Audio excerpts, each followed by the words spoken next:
doing really good, 40, 50 miles an hour through the sand washes and everything, and then I hit something, and I cartwheeled the bike. Oh, you all right? Yeah. That was a good one. Well, Woo! Were you guys filming? Yeah, Thank God. that was exciting. So it's been a couple minutes since the event. As you can see, we fast forwarded in time some.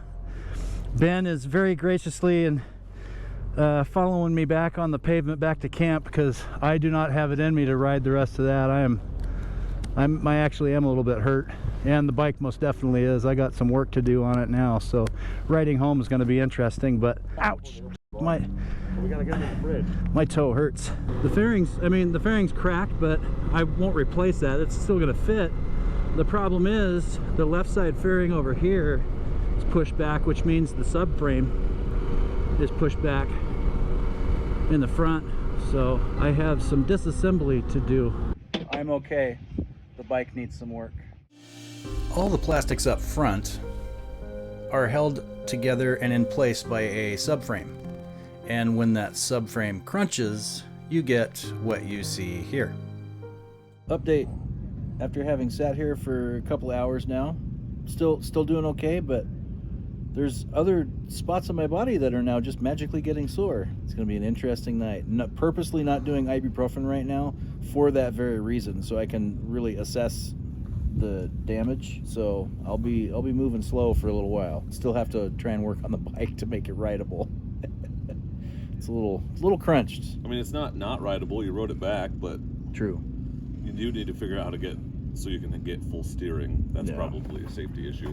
The windscreen is annoying. The airflow now hits me like in the chest instead of up here underneath the peak, and it won't currently steer lock to lock. And I really think it's just one of the hose keepers is hitting the Camel ADV brace, because all of that was pushed back in the process of being a gymnast. I'm kind of waiting for the sun to go down and the shadows to come up a little bit, so I'm not working on the bike There they are. in like full sun. So, and the rest of our group is just now getting back. 1290. So just saying, Get On ADV Fest, meals included, and the meals that are included are no joke. It's enchiladas, Spanish rice, beef.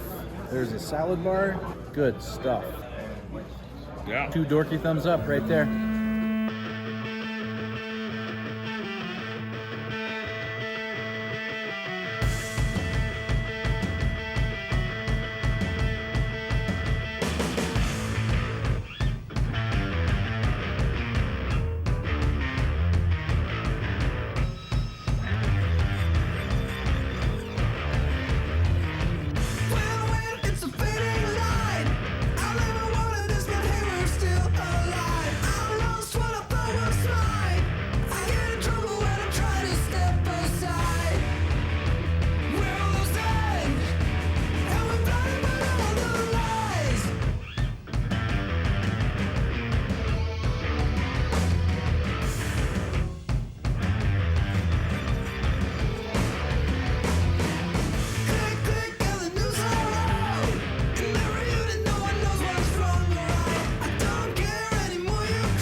Look who's here at the Get On ADV Fest.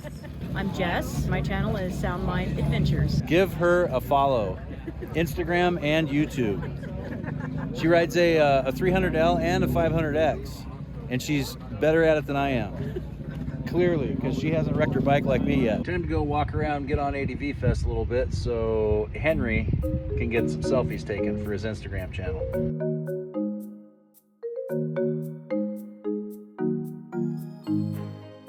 One of our systems today went over the bars, system deployed, and she's like, oh my God, I'm a changed woman. Like, I can't believe how amazing that was. And she's here, she's fine. She's gonna be riding again tomorrow. That's the whole point. You wanna go out and enjoy, you don't wanna crash. To be completely honest, I've never really paid much attention to the whole airbag system for motorcyclists in the past. But this system really impressed me when I took 2 minutes to actually stop and pay attention. And ironically, it's appearing in this video where I took a somersault digger too, right? So I could have actually used it. It's state-of-the-art stuff. It inside of the vest, it has integrated sensors, 3 gyroscopes, and 3 accelerometers. And what that does is it allows the vest to know when you're crashing, so it will pop the airbag on time. In addition to that, it has Bluetooth connectivity, so you can connect to the TechAir app, and that will help you monitor the system's operational status, the battery status, and analysis of your ride, including plotting your route on a map. Pretty amazing stuff. There you go. Step on down. I didn't want to give you, I wanted you to see how it is. Now go check out, walk around, let people see all that protection. Go check out, see all that protection. All of that would be underneath your jacket or underneath your jersey. Full ribs, full back, shoulders, chest. What's that? What if you have boobs? If you have boobs, there's a Stella version. And of course, what motorcycle event would be complete without a slow race? They've all got them these days, and I enjoy watching every one of them. I was a little bit late getting here for this one, so I missed the first part. Well, what you're seeing here is the ever-shrinking box. After each loop around a circle, they shrink the cones so you have less room to move around in. This is dinner, final night. Need to party it up tonight, get on ADV Fest, and then have more party tonight before we pack up in the morning and head home. It's been a heck of an event. Look at all that delicious connective tissue and rendered fat slathered in barbecue. It is the last morning of Get On ADV Fest. Many people have already packed up and split. A lot of people are actually in having their breakfast right now. That's what I just got done doing. Walking around doing a final cruise through of the vendor row. Oh, there's Anthony. That's one of the guys I wanted to go find before I left. Big Tan. Another one in the books. Had a great time. Thank you very much to Revzilla and Moto Lady for inviting me to this. And thank you, Amanda, for not being able to be here so I could. Look at that guy. Just a guy. Just a guy. He's just a guy. Just happy to have you back out for next year. Yeah, man. Next trip. I had more people come up and ask me, "Are you the guy that went over the bike?" I mean, if you got to be famous for something, right? Hey, you're here. Yeah. You're healthy, so we're good.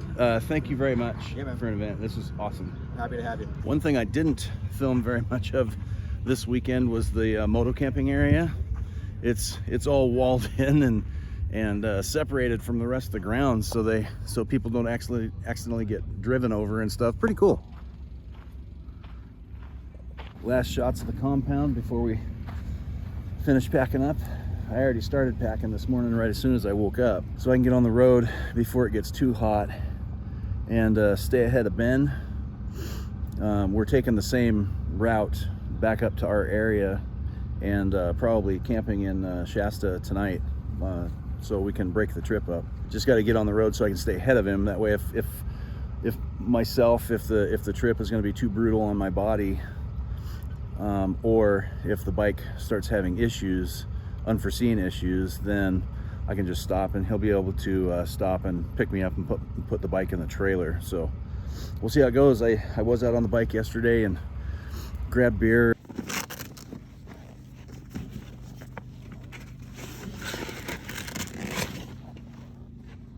There you go. And fueled the bike up, and I felt good while I was on the bike. The bike felt good, no vibrations, no wobble. So structurally and mechanically, the bike appears to be in perfect shape, no problems. It's all going to be subframe and cosmetic fixes, which, you know, all things considered, I'll take it. Another event in the books.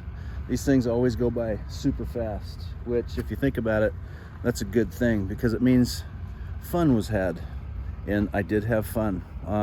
Even when I was too beat up to go out and go riding, I was just hanging out around the event grounds and over vendor row and talking with vendors, and it was just a good time connecting with like-minded people. That's what I enjoy the most about going to these events, and Revzilla made it happen. thank you again very much, and I hope to be back next year.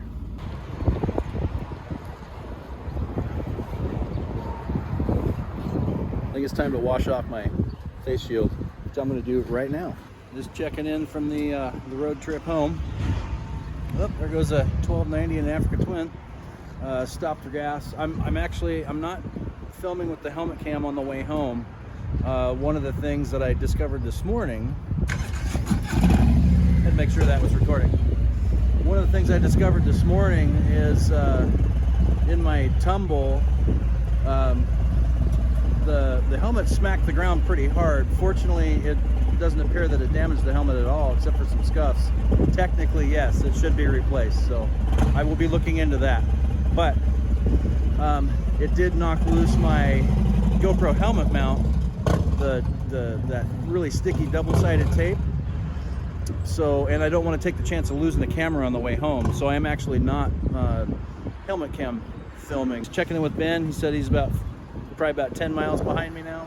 So we're trying to keep it to where he stays behind me in case I have issues with the bike. He can just stop and put me in his trailer. The bike, not me. Hopefully, maybe. He might be that kind of guy. And I took the peak off because with my new custom windscreen on the bike, it's a lot flatter, a lot more sporty, and the wind buffeting, ooh, it's murder with that peak on the helmet. My neck's actually getting sore, so I had to go back on the road. All right, 533 miles later from Mojave to this.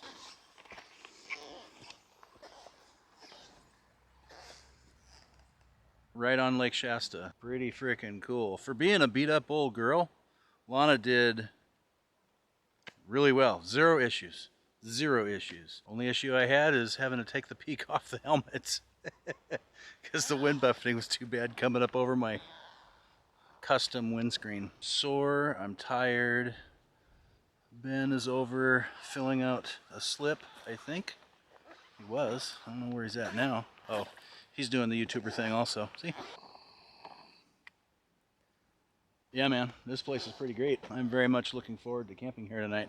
And there's firewood. They had just cut down a tree, so we have firewood readily available right there. Best campground we've stayed in a long time. This is not the one we were headed for. Ben pulled in there, and he said it was Tweaker Central. How did you say that? You can see them salivating over just waiting to rip us off of all of our stuff. Yeah, so we went up the road a ways.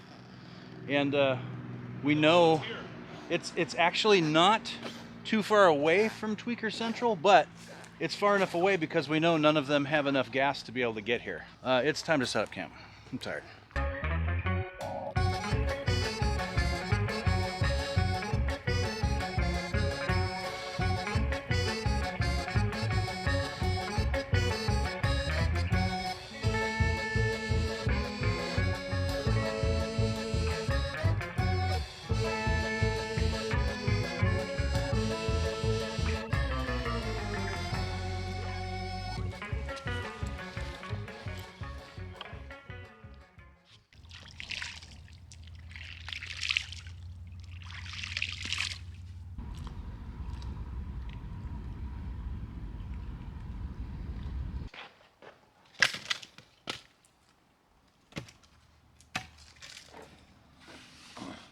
I built the fire. I'm gathering all the wood, and what's he doing just sitting there? Yeah, you put a lot of work in building that fire. It doesn't have to be. It just has to look like it. Uh-huh.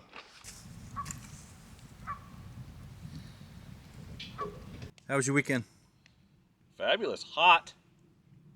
I had a great time, but if we could just order up like about 10 degrees cooler next year, I think it'd be perfect. But hung out with some cool people and also Travis, and watched him almost die, so all in all, very entertaining. That video coming soon.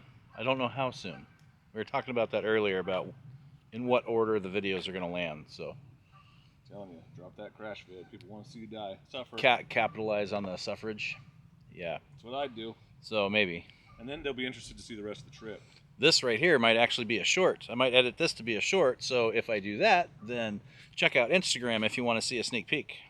Pretty awesome site right on Lake Shasta or Shasta Lake? Lake Shasta sounds righter. The campground is not full. We're one of probably only 2 sites that are taken right now. And apparently this is a catered site too, because when we pulled in, firewood just fell out of the sky.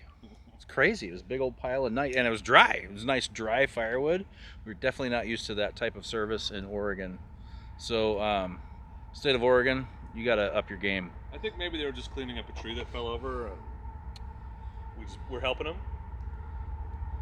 That could be. To be honest, the campground, I don't know if the whole campground is. I don't know if it loops down around away from the road, but our spot is like right at the entrance, right next to the road, but it's not a heavily used road. So no, but the train tracks seem to be. That's the 3rd train I've worked since we've been here. the train is right there. Ben has a personal story about a train that he experienced once, apparently. No, did you see that derailed train coming down out of Mojave? Off the side of the road? Like, on the other side of the canyon? There was like 8 cars, like on the cliff. Like, it was fresh because it wasn't there when I drove up there. So, like, a train derailed up there. Really? Yeah, I'm not that drunk. On 14? I didn't invent it. I'm not that drunk. Oh, here it is. You need a beard mount camera. Okay, so it happened in March, late March. This year? Yeah, I found the news article. Okay. Train derailment, apparently, in late March. 55-car freight train carrying iron ore derails in Mojave Desert on the 27th.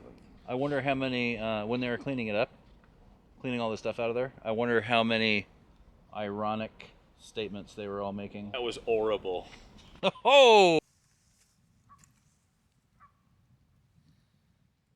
The Mojave Desert, if you've never been, is a beautiful place to ride. And the way that Revzilla and Rever had the routes set up for the event afforded, riders of all skill levels an opportunity to see some amazing country and have anywhere from easy to hard level routes. If you have the ability to go next year, I highly recommend Get On ADV Fest.